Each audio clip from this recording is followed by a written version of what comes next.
Hey, we're bringing it back. QB to QB, Bobby. We're bringing it back. They won't trust me with the quarterbacks they have now.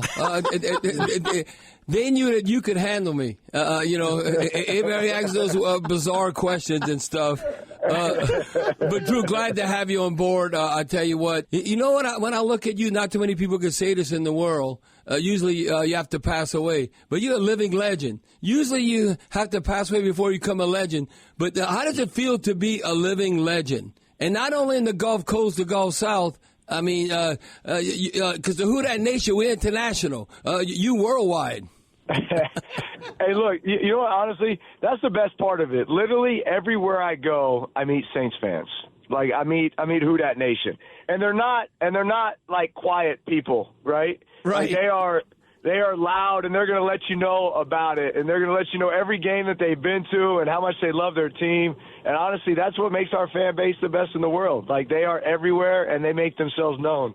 Now, Drew, looking at the present situation, the team, what's your thoughts on Rattler's development right now and how he fits into Kellen Moore's offense? Because, to fit how you and Sean Payton fit like a glove, anything you could do for a decade or a dozen years, I mean, that's hard to do.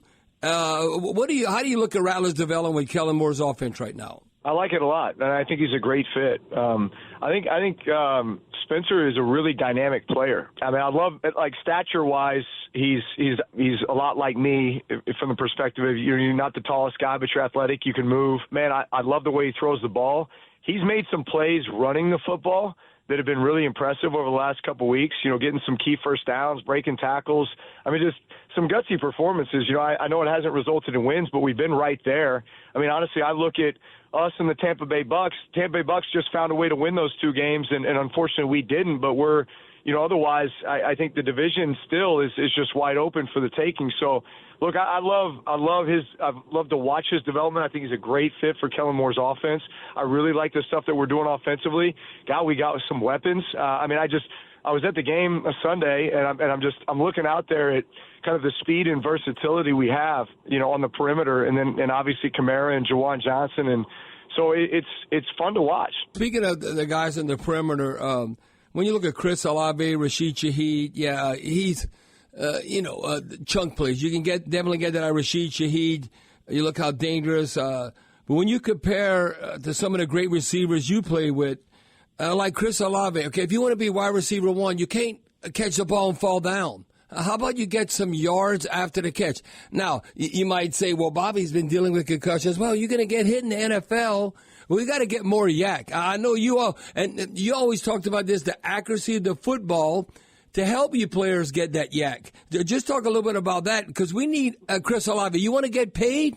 You got to be more explosive and not just, catching a deep ball, but how about you turn that 10, 12-yard gain into about a 20-yard gain? I think some of the more valuable guys on the team are the ones that can convert for you on third down and can convert for you in the red zone.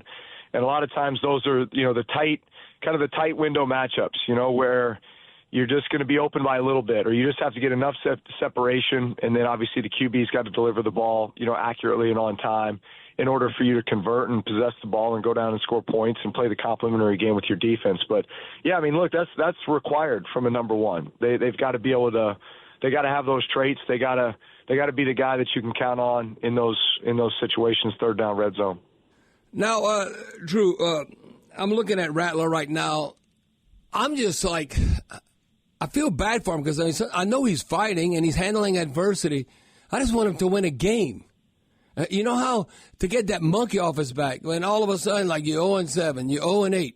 But you know why you cannot give up? And you know history too, especially we're looking at NFL history now. Do you know what Troy Aikman's record was as a rookie? He was 0-11. Okay, now think about this. We played them. I remember 1989, we won 28-0. It was Jimmy Johnson's first game. Troy Aikman, we waxed him. They couldn't do anything. Yeah. When all of a sudden they get Steve Walsh, and they benched Troy Aikman after 11 games because he was 0-11.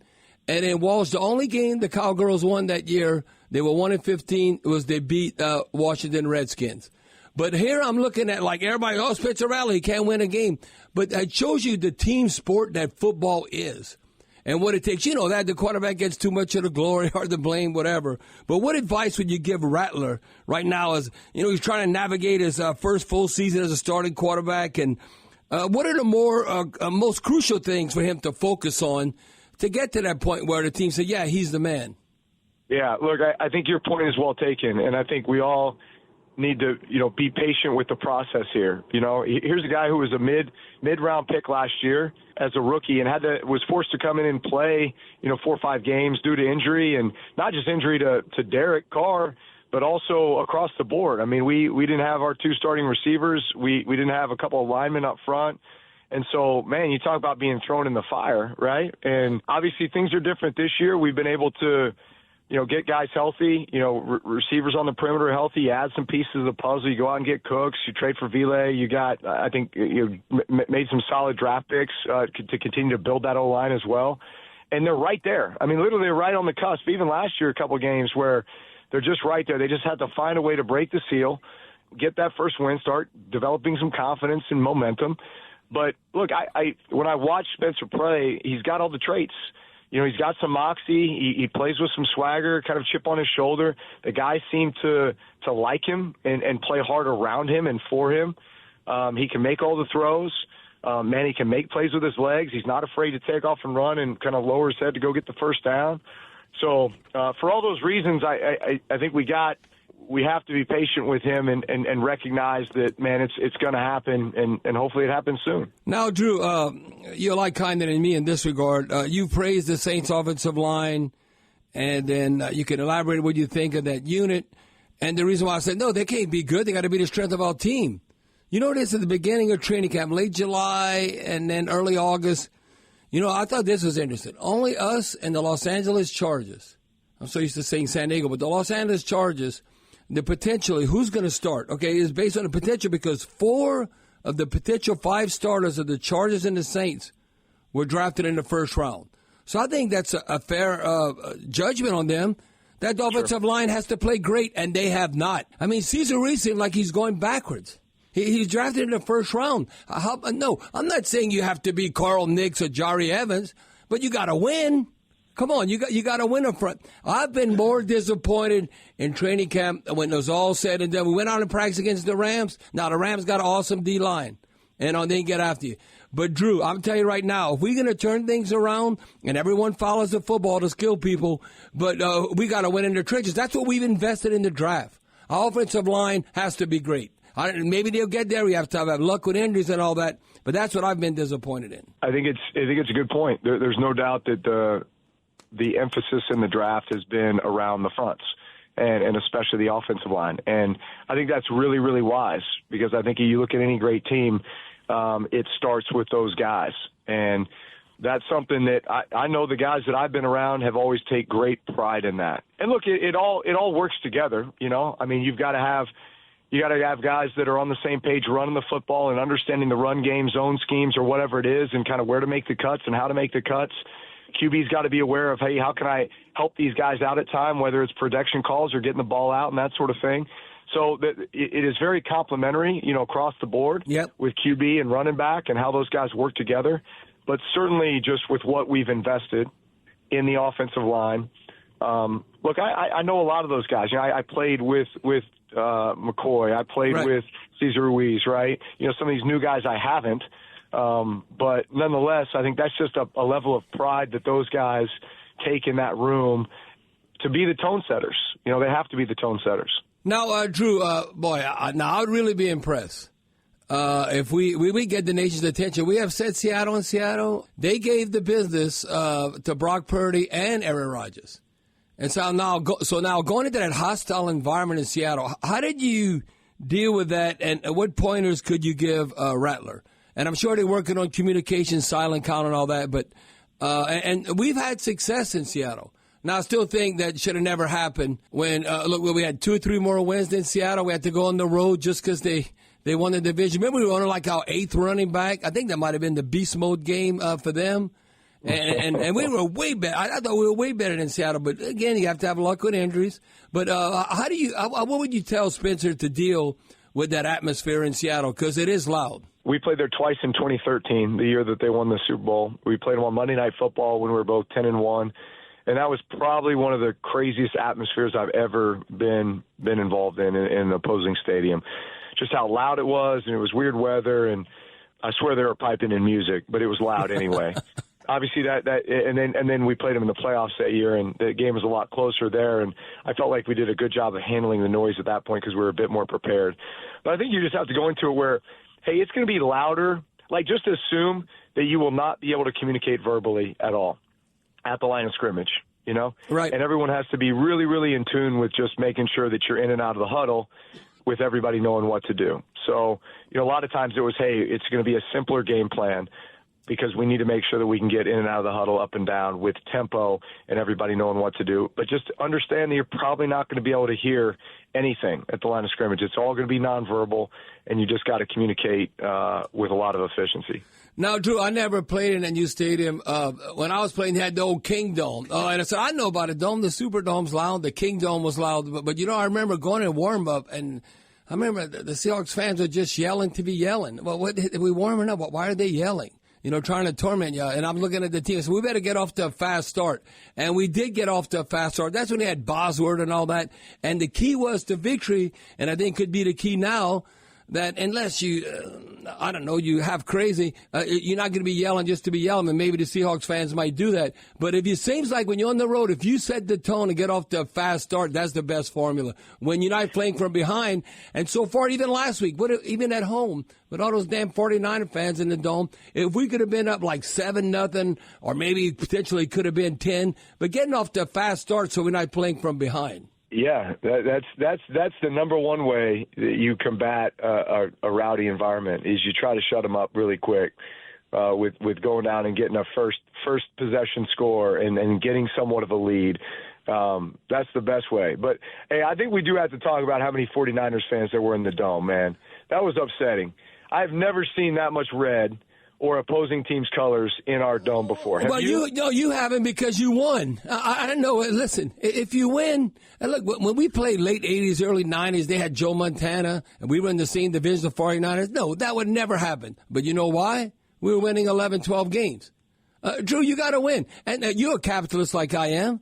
I mean, you're going to tell people, because when they put their tickets, at least they're buying season tickets, when they put it on the secondary market, they don't know who's buying them. It kind of reminded me when Detroit came to town. Now, that Honolulu blue everywhere in that lower bowl, but that was all Michigan people. So how can you hate the Detroit Lions? I mean, they haven't never won anything. But then I look at the 49ers, all those people weren't from California. There's too many damn local people that are back in the 49ers. And I think because it's old up bandwagon thing, I've been a Joe Montana fan forever or whatever. And it just continued and continued. But no, that was disappointing because, Drew, it seemed like we were playing at a neutral site. I agree with you. That was yeah, terrible. I mean, look, we can let them fly into town and stay in our hotel rooms and eat at our restaurants, but we just can't let them in the Dome. Yeah, they can tailgate outside, just don't come in the Dome. Yeah. Now, Drew, looking at, Juwan Johnson, I think who better to ask than Drew Brees about a tight end? I mean, listen, Jimmy Graham needs to thank you that he's a multimillionaire or you helped him get paid. But I used to be, I was like mesmerized. I go, there's no way Drew Brees thought he was open, but he trusted him in the red zone. And you were able to throw him open. And once you have that trust factor, now Jimmy Graham, he could have stayed here forever. He didn't have the production with the Bears, I think the Seahawks, because I don't know if he was trying to be too rebellious. Remember dunking over the goalposts, and Sean said enough of that. But I know you know the tight end position. Juwan Johnson, he could be an alpha tight end. I think he could be a Pro Bowl tight end. Now has to be available and be healthy for the whole season or more than 1 month. But now, I don't know, it was lack of concentration. He had 2 early drops last week. But what have you seen in Juwan Johnson's development? Because here's a receiver, pass receiver and tight end, kind of like Jimmy Graham. But what do you see in Juwan Johnson's development? Juwan Johnson came and worked out with me in 2020, COVID year, when he was coming out of college. We had taken him as an undrafted free agent, and he was a receiver in college. If you remember, he went to Penn State and then transferred to Oregon for a year. Yep. And he was really coming in as one of these kind of big hybrid receivers. Is he going to play tight end? You weren't sure. He's obviously, 6'5", I think 220 at the time. But he was one of those like, hey, we could probably bulk this guy up. But when we trained together, it was all receiver. for a week. And going into camp, though, I felt like, man, this guy's unique, obviously just because of his size, that, man, he could convert and be – look, there was no better offense with Sean to turn guys into these hybrid weapons, right? The Jimmy Grahams, the Taysom Hills, and others, right? So right. I've been proud of his development because here was a guy who, hey, you want to play in this league and play for a long time, put on weight. You're gonna have to block, as a tight end, but that's going to open up opportunities for you as a receiving tight end as well. And look, he's made some plays for us here over the last few years and has the opportunity to be a real feature guy, especially if our speed on the outside can threaten people. That's going to give him really favorable matchups inside. And when you're a 6'5" target, there's nobody in the interior that can cover you. There's a place where you can throw the ball as a quarterback where your guy can get it and nobody else can. So it's that feel of the zone, holes and where the back shoulder is going to be thrown on the field and just all those little nuances that just require time between QB and tight end and yet can have, massively good effects on just how dynamic the offense can be with a guy like that. Drew, you talk about taking the top off of defense. You know what I noticed? Because the game progresses, and I know a pass-happy league now, and I just look at 2 decades ago, or basically when you came on board. It seems like what I've witnessed is that you very seldom now, most teams, they're not playing that single high safety. It's either cover 2 or cover 4, where you, instead of having thirds, like 3 deep, you playing quarters, like the umbrella, like 4 deep or 2 deep concept, making you having to earn your way down the field, having those 10, 11, 12, 13, 14 play drives versus giving up that chunk play. Have you noticed defenses, it just seems like, especially going against these young quarterbacks where they think, I don't have enough patience to drive it down the field. I just think now the NFL just started, early in the season, 2025, but I see a lot more defensive coordinators, the cat and mouse game, the chess game that they play against one another, offensive coordinators, defensive coordinators, that I'm seeing kind of like that softer coverage and figuring that you might probably make a mistake before you go all the way down and get ultimately in the end zone for a touchdown. Yeah, look, I think the quarters, I agree with you. I see more quarters in college. I see more quarters in the NFL. And I think it's a result of the RPO game. Nobody just hands the ball off anymore. Everything is you're reading. You're reading the coverage structure or you're reading a defender, and you can either hand it off or you can pull it and run, or you can throw it to the perimeter and let guys go make a play, right, in space. And so by having quarter safeties, you involve them quicker in run defense, and you also have them reacting faster to the RPO game.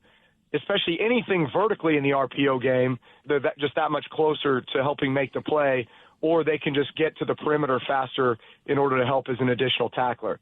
So I really think that that's a big reason for it. And then on obvious passing downs, then you mix up the coverage and you've got your pressure packages and that sort of thing. But I think that's a big reason for this quarters.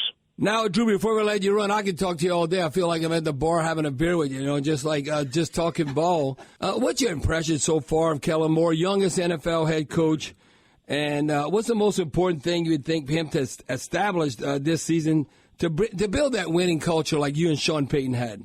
Well, the first thing I'd say is this, that was the first question I asked all the players, all the guys that I played with. Hey, how you like Kellen? What's the structure like? This and that. And to a man, they all love him. They love the way this offseason went, how training camp went. They felt like it was the proper mix of, hey, we're working hard, but we're taking care of you guys, right? Just the way that they structured a lot of the meeting times and practice times, and just the way that they've valued recovery. Right. And so you talk to guys like Demario Davis, Cam Jordan, and others, man, they love playing for this guy. So that tells me a lot. Those guys, they love the culture that's being implemented. And, they've been right there. If they could have made 1 or 2 plays in each of these games and come up with a victory, we're sitting here at 2-0 and having a much different conversation. But bottom line is just about, 70-80% of these games come down to the final possession. Yes. So it's just developing that winning culture, that winning belief. You know, whether it's offense or defense, you're going to find a way to win, and you just got to get the first one and break the seal. Well, to show you how the narrative, how close everything is, look at Tampa Bay and Baker Mayfield. As easily they 2-0 because they finish, how you got to finish, or they could be 0-2. It's amazing how these games come down to the wire. All I know with you, when we came down to the wire, we won. I know that. That's the difference. You got to win. Just win, baby. Al Davis got it right when he said that. Just win, baby. That's right. That's right.